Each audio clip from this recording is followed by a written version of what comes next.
প্রাকৃতিক উপায়ে চুলের জন্য তেল বানাচ্ছি, সবাই দেখুন। অনেক ভালো একটা তেল। এই যে এখানে সব উপকরণ দেওয়া আছে এক এক করে।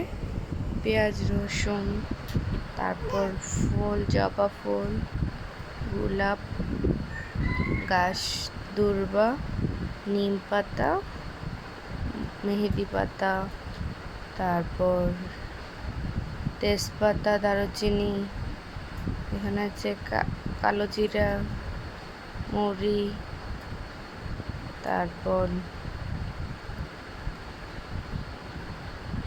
সব উপকরণ দেওয়া আছে।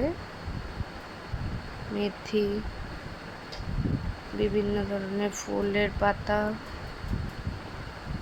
গম পাতা, বড়ি পাতা, সব পাতা দেওয়া আছে। আপনারা চাইলেই এই প্রাকৃতিক উপায়ে তেলটা বানাতে পারেন নিজেরা, আর কিনে আনতে হবে না বাজার থেকে। এখানে প্রাকৃতিক উপায়ে তেল নিজে হাতে বানিয়ে মাথায় দিতে পারবেন। এখানে চুলায় জাল দিতেছি, অনেকক্ষণ জাল দিতে হবে আর মিডিয়াম আঁচে ভাজতে হবে। ভাজলে একটা কালার আসবে, কালারটা অনেক সুন্দর, আর সবগুলো উপকরণ থেকে রস বের হয়ে যাবে, যেটা আমাদের চুলের জন্য অনেক উপকারী একটা তেল।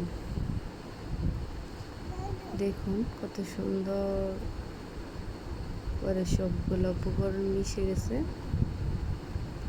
আর ভাজা হয়ে যাচ্ছে। তেলটা অনেক সুন্দর হয়ে যাচ্ছে। এই যে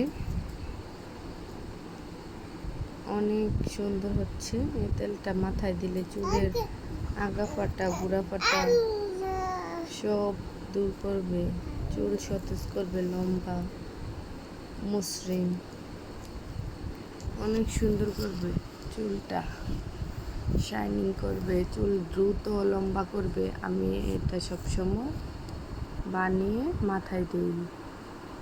দেখুন কত সুন্দর একটা কালার আসছে। আর দুর্বাগুলো মিশে, সবগুলা গাছগুলা মিশে, পাতাগুলা, ফুলগুলা সবগুলা একদম বাজা বাজা হয়ে গেছে। অনেক সুন্দর একটা কালার। আর সব এই যে আমার তেলটা বানানো হয়ে গেছে। দেখুন কত 2 বোতল থেকে তেল থেকে কতটুকু হয়েছে দেখাবো আপনাদের। এই যে দেখুন কতটুকু হয়েছে, দেখছেন? একদম প্রাকৃতিক উপায়ে তেল।